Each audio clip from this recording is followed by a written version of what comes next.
আসসালামু আলাইকুম। এবার ইরানকে গুঁড়িয়ে দেওয়ার হুঁশিয়ারি দিয়েছেন ইসরায়েল।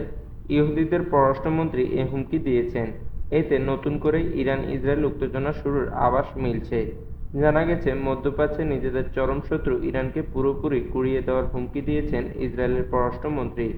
সামাজিক যোগাযোগ মাধ্যম এক্সে দেওয়া এক পোস্টে কান্টোস লেখেন, যারা ধ্বংসের হুমকি দেয় তারা ধ্বংস হয়ে যাওয়াটা তাদের জন্য প্রযোজ্য।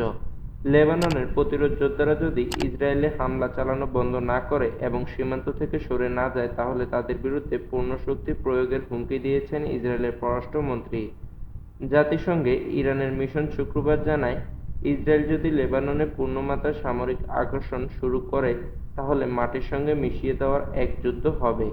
নিজেদের এক্স হ্যান্ডেল থেকে পোস্ট করা এক বার্তায় তারা আরও জানায়, যদি এমন পরিস্থিতি সৃষ্টি হয় তাহলে সব প্রতিরোধ ফ্রন্টে জড়িয়ে পড়ার মতো অপশন বিবেচনাধীন আছে।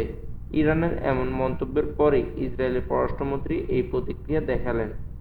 গেল বছরের অক্টোবর থেকে ইসরায়েলে লাগাতার হামলা চালিয়ে আসছে লেবাননের প্রতিরোধ যোদ্ধারা।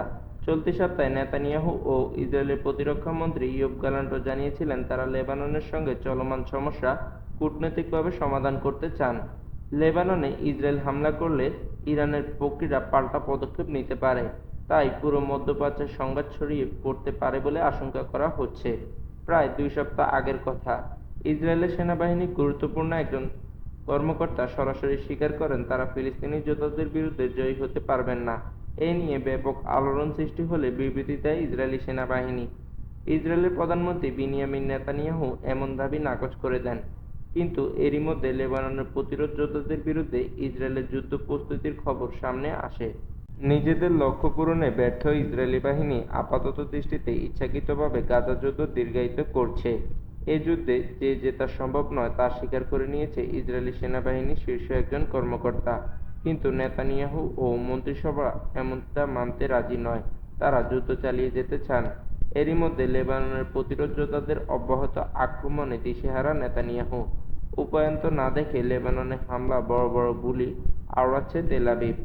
বাস্তবে ইসরায়েলের সেনাবাহিনীর মনোবল ভেঙে গেছে। প্রায় 9 মাস ধরে চলা গাজা যুদ্ধে ফিলিস্তিনি স্বাধীনতাকামী যোদ্ধাদের নির্মূল করা তো দূরের কথা, ইসরায়েলি জিম্মিদের সবাইকে এখনো উদ্ধার করা সম্ভব হয়নি। অথচ লেবাননকে শায়েস্তা করার ফোন করে বসেছেন নেতানিয়াহু। লেবাননে ইসরায়েল হামলা চালাতে পারে এমন সম্ভাবনার মাঝেই ইহুদিবাদী দেশটির পররাষ্ট্রমন্ত্রী ইসরায়েল কান্টোজ নতুন যুদ্ধের ঘণ্টা বাজালেন।